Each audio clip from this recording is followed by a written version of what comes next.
Professor R. Ashokamani, Director, Research and Development, Dhanalakshmi College of Engineering, Tambaram, Chennai.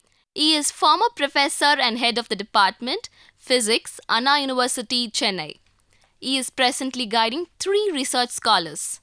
He has more than 44 years of UG and PG teaching experience and 33 years of research experience. 14 research scholars have obtained doctorate under his guidance in the area of material science and solid-state physics. He has more than 150 research publications to his credit, of which 90 are in international journals. He has authored a book on solid-state physics, which is an international publication. He has participated in several international conferences, both in India as well as in foreign countries such as USA, UK, France, Germany, Italy, and Yugoslavia. He has been a guest scientist at ICTP, Italy, several times. He is a fellow and treasurer of Tamil Nadu Academy of Sciences. Welcome to the UGC lecture series, which are delivered for the BSc Physical Sciences students who are doing the paper on applied electronics, and we are passing through the section on quantum mechanics, and we will have a series of lectures in this chapter. We started in the last lecture with the uncertainty principle, then we have to go through the postulates of wave mechanics, wave function and its interpretation, so on, and contents of this lecture are as follows: uncertainty principle, postulates of quantum mechanics, Schrodinger equation, wave function postulate, derivation of Schrodinger wave equation. And in the last lecture I told you about the uncertainty principle. The uncertainty principle, as all of you should be knowing now, it states that it is impossible to determine the position and momentum of microscopic particles, say an electron, simultaneously accurately. So, the accurate measurement of both the momentum and the position of the electron is impossible. This is an inevitable problem, and we have to go into the origin of the problem. What is the restriction, what is the inherent problem or inescapable problem which makes the two which could not be measured simultaneously. So, once again the uncertainty principle says that the delta x into delta p is the order of h cross. What is delta x? It is the uncertainty in the position measurement, and delta p, p is momentum, it is the uncertainty in the momentum measurement. As I told you in the last lecture, in classical mechanics you can measure both these things simultaneously and accurately. As I told you in the last lecture again, if a train is passing through a station, an express train, and when it crosses a lamp post, it is a lamp post that is the position. When it crosses, the momentum of the train can be measured, and the position, you know, it is a lamp post. Both of them can be determined simultaneously.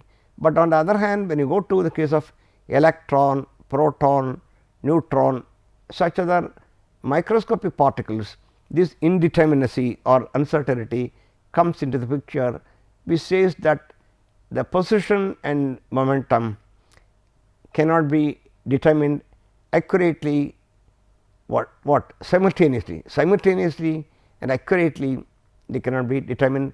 If you try at the maximum, the uncertainty in delta x multiplied by delta p will be order of the Planck's constant, and if you want to determine one of them accurately, suppose I want to measure the position of the electron accurately, then what will happen to delta p? What is delta p?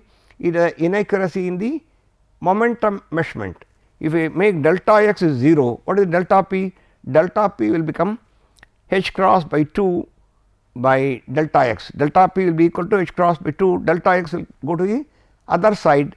If delta x becomes 0, that means you are trying to accurately position the electron, you want to determine the position of the electron accurately, then delta x should be 0.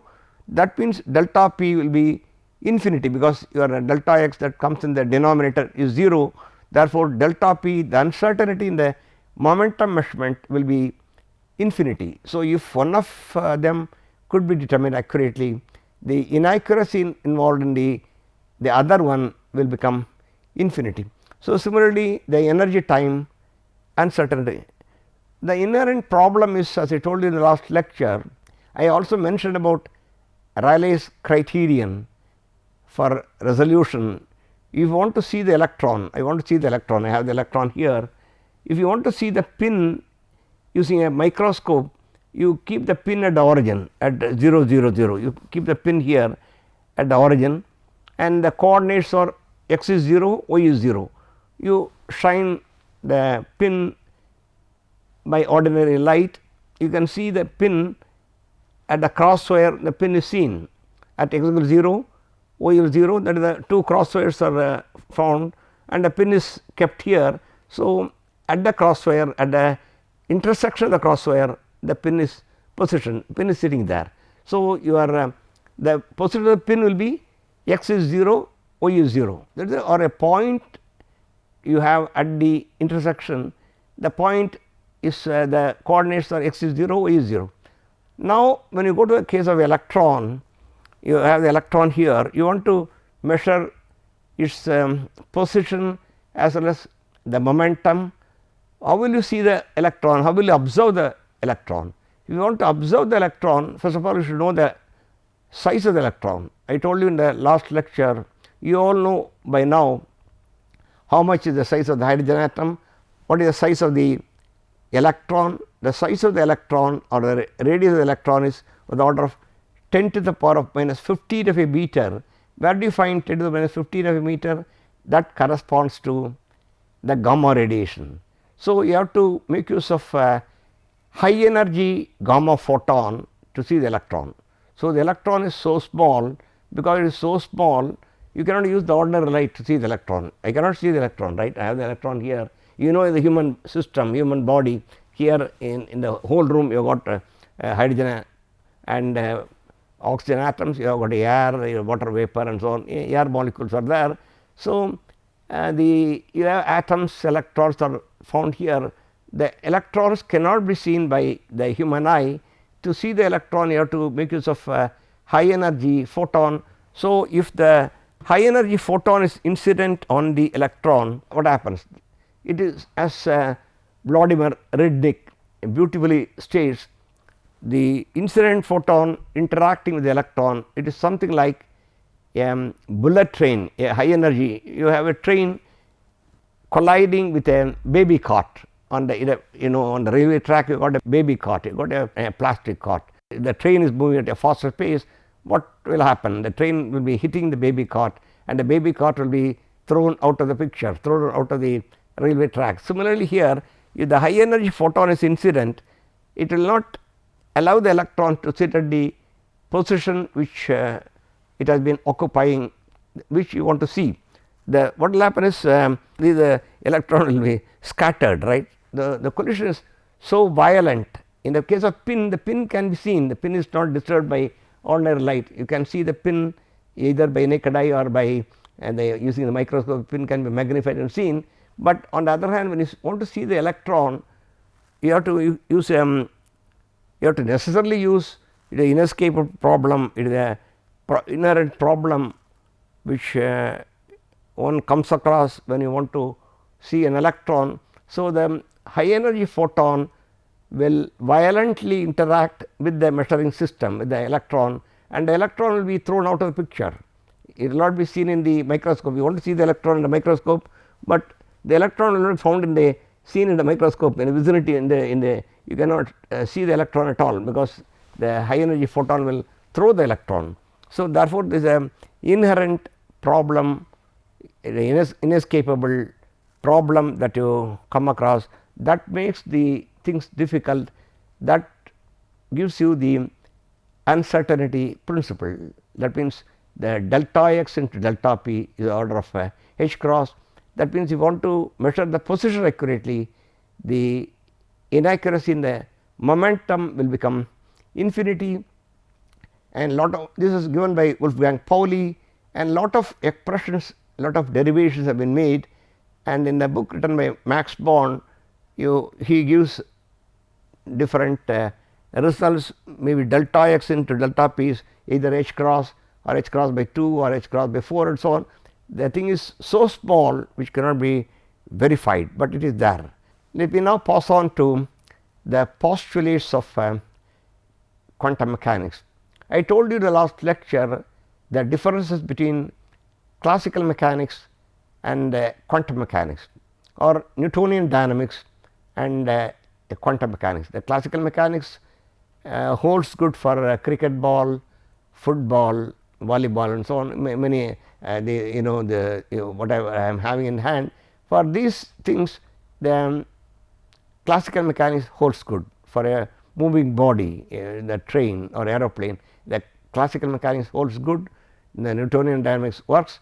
But on the other hand, when you are dealing with microscopic entities, microscopic particles like electrons, protons and so on, then the age old classical mechanics which was given by Newton or Galileo and so many people who have been responsible for the development of the classical mechanics, they are to be discarded. They will not, cannot be used for electrons. Electrons are responsible for the flow of current in your cell phone. The electrons are responsible for the light that is coming from the mercury vapor lamps that you have in this room.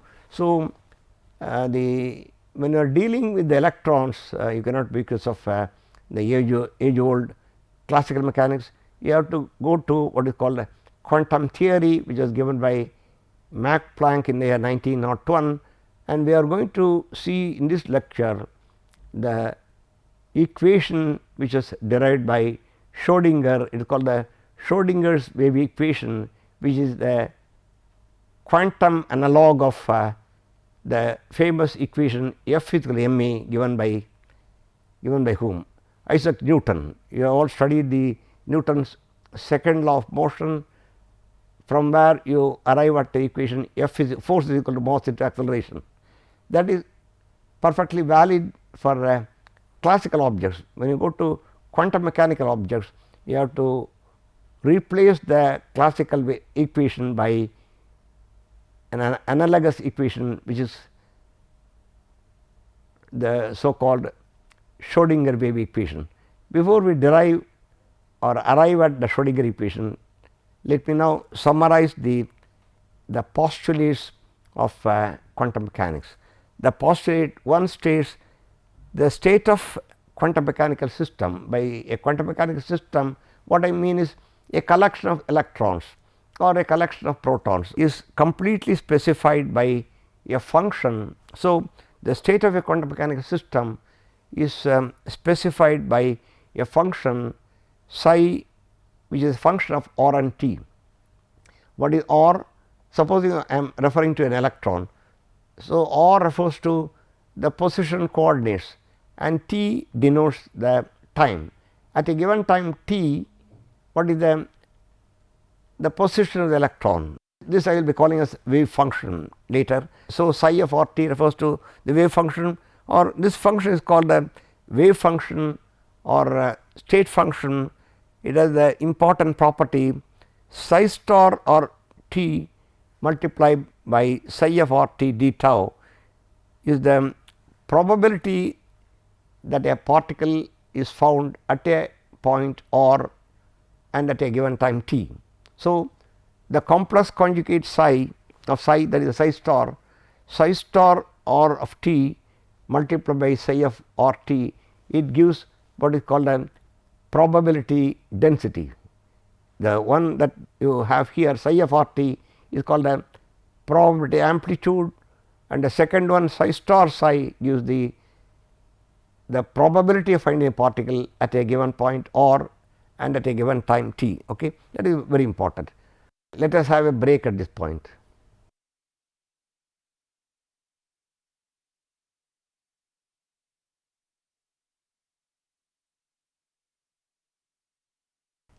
Welcome back to the break. We are now passing through the postulates on which the quantum mechanics has been built on. So, the first postulate says about the wave function or the probability amplitude, and the square of which, if it is real, you can take the square. It sometimes psi may be complex, therefore, you take the complex conjugate multiplied by the wave function psi, that gives the probability density is called the probability density in a given volume. It is a d tau is a volume element, right. So, it gives the probability. The wave function must satisfy certain mathematical conditions because of its probabilistic nature.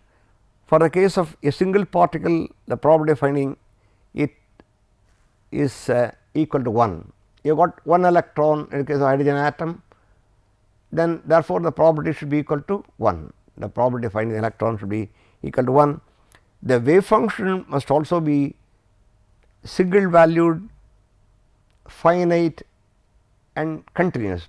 Single valued means at a given point it should have only one value. It should be continuous, that means d psi by dx should be, psi should be continuous means what does it mean? If you have got psi 1 here and psi 2 here, at a given point psi 1 should be equal to psi 2. You have psi 1 should be equal to psi 2 in spite of the fact there may be a potential discontinuity. In certain specific problems which I will go through in the time to come, you will understand what I mean by continuity of the wave function, and it should be finite, it should not be infinity. You cannot say the electron has got infinite probability. Infinity can come only in mathematics and not in physics. Even if you take the energy of the universe or the temperature of sun, the temperature of sun or the energy possessed by the sun or energy possessed by the entire universe, they are all finite, right. You cannot the infinite universe, but the thing should be finite, and so it should be finite and continuous and single valued and so on. The postulate 2, it says to every observable in classical mechanics. What is observable? Observable is a thing that can be measured in the laboratory. What are the things which can be measured in the laboratory? I used a classical ball in the last lecture. A ball is running, it has got a finite kinetic energy. If a cricket ball is crossing the boundary line, it is moving with a definite momentum or definite velocity, right. Sixer means again the cricket ball is moving with a greater velocity. So, the velocity is a measurable quantity, the momentum is measurable, energy is measurable, they are called the observables, they can be observed, they can be experimentally measured. To every observable in classical mechanics, there corresponds to an operator, a Hermitian operator in quantum mechanics. So, in quantum mechanics, the observables that you had in classical mechanics are replaced by the corresponding operators. The postulate 3 says in any measurement of the observable associated with the operator, this operator, the operator A operating on the wave function psi should give you A multiplied by psi, and this A is called the eigenvalue, is called eigenvalue, and this is called the eigenfunction. Psi is called the eigenfunction or the wave function, and so an operator H operating on psi will be equal to E into psi. That is the so called Schrodinger equation. H is the Hamiltonian. Hamiltonian operating on psi will give you E into psi. E is the energy of the particle, energy of the electron or proton, whatever we think. H operating on psi will be equal to E operating on psi, okay. Something like that. So, to start with, you have an operator A operating on a wave function psi will give you small a times psi. This small a that you have got is an observable. It can be the magnetic moment or momentum of the electron or energy of the electron, which is an observable. Its eigenvalue is a measurable quantity. I will not comment about eigenfunction for the present, but eigenvalue is a thing which can be measured in the laboratory. It is observable, which can be measured in the laboratory. Okay. The postulate 4 states if a system is in a state described by a normalized wave function, then the average value observable corresponding to it is given by the average expectation value E is given by psi star r multiplied by the operator E, again multiplied by the wave function psi of r, that gives the average value or the expectation, right. The expectation or the average value of this E is obtained by this particular expression, and the postulate 5 shows the time dependence come here, t comes here. It is the wave function or state function system evolves in time according to the time dependent Schrodinger equation. This equation that you have here is called the time dependent Schrodinger equation. What is H? H is called the Hamiltonian. What is the Hamiltonian? In quantum mechanics, Hamiltonian is nothing but the sum of T and V. What are T and V? T is the kinetic energy and V is the potential energy. The kinetic energy is the electron plus the potential energy is the electron. T plus V is the Hamiltonian. So, the Hamiltonian operating on the wave function will be I h cross. H is the Planck's constant, h cross is nothing but h by 2 pi dou psi by dou t. T comes here explicitly, that is the Schrodinger's time dependent equation. The last postulate 6 states that the total wave function must be antisymmetric with respect to the interchange of all coordinates of one fermion with that of another. Electron spin must be included in this set of coordinates. Now, this is nothing but the quantum mechanical way of explaining or expressing the Pauli exclusion principle. In the previous lectures, I gave the Pauli, or I discussed the Pauli principle, the exclusion principle in detail using the quantum numbers n, l, m l, m s in the vector atom model. In the vector atom model, you come across many quantum numbers, as many as 7 quantum numbers. I discussed the Pauli principle and the use of the Pauli exclusion principle in finding the number of electrons you can have in the K shell, L shell, or in general in describing the electronic configuration of different atoms. Hydrogen atom has got only 1 electron, it will be first shell. Lithium has got 3 electrons, 2 will go to the first shell and the third one will go to the second shell. And you may ask the question, why can't you have all the 3 electrons in the first shell itself? The answer comes from the Pauli principle. The Pauli exclusion principle states that no 2 electrons can have the same set of quantum numbers. That is what I have stated using the vector atom model, in the case of vector atom model. But the quantum mechanical description of the Pauli principle is the following. It comes via the postulate 6. What is the postulate? Let me restate the postulate. In any fermionic system dealing with fermions, what are fermions? The spin half particles like electrons, protons. So, when you are dealing with particles having spin half, they are called the fermions. The wave function that describes a fermionic system should be antisymmetric in nature. What do you mean by antisymmetric in nature? When you interchange into electrons, you take 2 electrons, right, you have got an n electron system. you interchange, you take the hydrogen molecule, you got how many electrons you will be having, what is hydrogen molecule, combination of 2 hydrogen atoms. So, you got 2 electrons, when you interchange you got 1 electron here, another one here, when you interchange the 2 electrons you should get the wave function with a same wave function, but with a negative sign, that is called the antisymmetric nature. If you are getting with a positive sign, that is a symmetric wave function, but when you are dealing with electrons, the wave function should be having the antisymmetric property, that is the postulate number 6. That is the the way in which you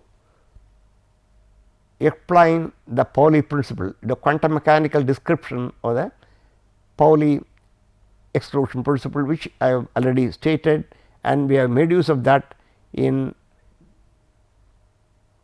the configuration of electrons in atoms. How do you keep electrons in the K shell, L shell, and how do you give the electronic configuration, the arrangement of electrons in the periodic table. Okay. Those things we have seen where we have made use of the Pauli principle. This is a restatement of the Pauli principle. It is a more rigorous manner in which the Pauli principle is explained once again, right. Some important observables. What are observables? The things which can be measured in the laboratory, such as position, momentum, kinetic energy, potential energy, total energy, angular momentum. These are some of the observables. By observable, as I told you, they are nothing but things which can be measured in the laboratory, and they are given this kind of symbols, right. In classical mechanics, you give the position R, momentum P, kinetic energy is T. I told you in the Hamiltonian, what is Hamiltonian? The sum of the kinetic energy plus the potential energy, T plus V. This is what I stated bit earlier, that gives the total energy. Okay. The angular momentum Lx, Ly, Lz. The operator symbol is the same that you got here. You have a cap here above the symbol, that is the operator. So, you have now the momentum operator is minus I h cross multiplied by I into dou by dou x. For the momentum of the electron in a x direction, the other components will be missing. So, let us simplify the thing. I will write P x. P x will be minus I h cross into I into dou by dou x. Similarly, the kinetic energy along the x direction will be minus h cross to the power of 2 by 2 m into dou square by dou x square. The potential energy simply multiplied by V of r. The total energy will be the sum of the kinetic energy, you got the entire thing plus the potential energy. The angular momentum will be along the x direction, you see Lx here, right. Along the x direction will be minus I h cross y into dou by dou z minus z into dou by dou I. That gives the angular momentum of the electron, of the particle in question along the s direction. Similarly, other components that I have got along y and z directions are given as L y and L z. Okay. The person who revolutionized our understanding with regard to electrons, but for the Schrodinger wave equation, we will not be able to explain or understand the working of your cell phone. What is cell phone? You have got electrons, the electric current. What is electric current? Is nothing but the flow of electrons. So, the understanding of electrons, right, the proper understanding of electrons, they are microscopic particles. So, the fundamental equation which is to be used for electrons was given by Schrodinger. It is known as the Schrodinger's equation, Erwin Schrodinger, the details of which we will see in the next lecture. And now we will pass on to the summary of this lecture. The inherent problem in measuring both the position and momentum simultaneously and accurately should be understood. Schrodinger equation is the quantum analog of Newton's famous equation F is equal to m e. The above equation can be obtained simply by introducing the de Broglie equation for the wavelength which is seen in classical wave equation. The inputs which go into the Schrodinger's wave equation is the potential energy V, and you have to impose what are called boundary conditions for solving any problem in quantum mechanics. The questions that we have before us are: what is the inherent problem in observing the electron? State the postulates of quantum mechanics, give the Schrodinger equation, mention the input in the Schrodinger wave equation, can you determine the eigenvalue and eigenfunction and verify them experimentally. With this we come to the end of this lecture, and the rest of the things we will see in the lectures to come. Thank you.